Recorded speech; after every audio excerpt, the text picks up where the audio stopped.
Еще одна казахстанская компания получила сертификат ISO, наиболее известный в мире стандарт, подтверждающий соответствие системы менеджмента предприятия международным требованиям качества. За торжественной церемонией вручения сертификата ISO 9001-2008 компании «Самрук Энерго» наблюдала Мадина Беркутбаева. 3 воскресенье декабря в Казахстане отмечают День энергетиков. В этом году профессиональный праздник для компании «Самрук Энерго» совпал с важным событием – вручением сертификата ISO 9001-2008. Его получил председатель правления Ерлан Упушев. Это почти 400 требований, содержащихся в международном стандарте ISO 9001.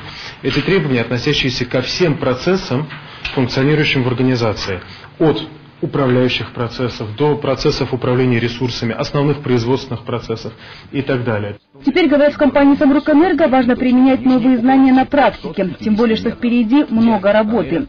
Реализация проектов по возобновляемым источникам энергии, установка ветровых электростанций в районе Ерейментау и Шелехском коридоре, а также строительство солнечной электростанции в Капшагае. Помимо этого, на будущий год запланировано начало строительства Кербулакской гидроэлектростанции в Алматинской области и ряд других проектов.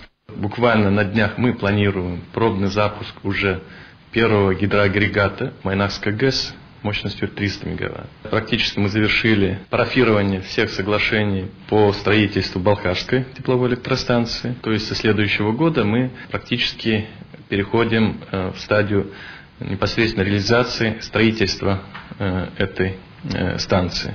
В итогах уходящего года среди значимых достижений «Самрук Энерго» стал запуск подстанций, которые обеспечивали электроэнергией объекты зимних азиатских игр и сейчас снабжают алматинский метрополитен.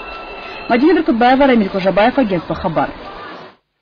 У независимости путь тернист, но плоды сладкие. Сборник публицистических материалов народного писателя, общественного деятеля